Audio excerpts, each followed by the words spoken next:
Leading English rugby side Saracens have enlisted the RAF to help train their next generation of star players.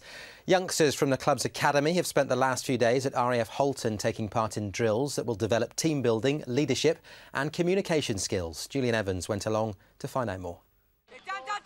Junior rugby players from Saracens Academy being put through their paces at RAF Halton. In the old amateur days of rugby training, this is the sort of thing that I was familiar with. But in this era of professional rugby, it's all about gaining advantage over your rivals, which is why Saracens have enlisted the help of the Royal Air Force. This group of teenagers aren't just working on the basics of rugby. The English Premiership champions asked the RAF to devise a 3-day programme involving drills that will develop leadership, communication and team-building skills. The exercises conjured up will be familiar to service folk everywhere. Under the watchful eye of RAF instructors, the youngsters get to grips with a range of tasks. This is looking a little bit more about the dynamics of the team when they're on the pitch, so you can apply it to any sport or any situation. It's not just about being on the pitch, but it's giving them life skills as well. The squad's trust in each other is also put under scrutiny throughout the day. This could take his head off, couldn't it?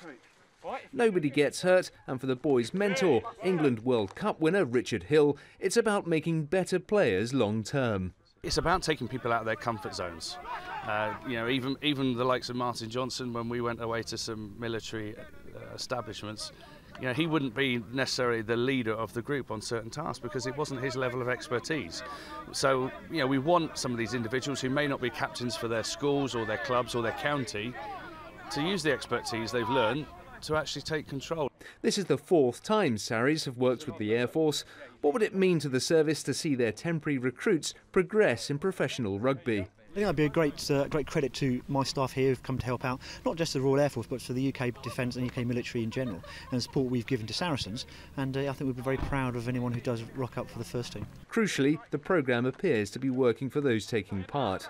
It's all about teamwork, leadership skills, because everyone on the pitch has to have leadership skills of some kind, because if they're not talking, then it's very hard to work as a team.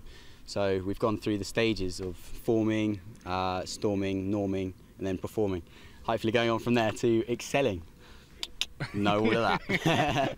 With the club looking to build on last year's success, future achievements may be in part thanks to the Royal Air Force. Julian Evans, Forces News, RAF Halton.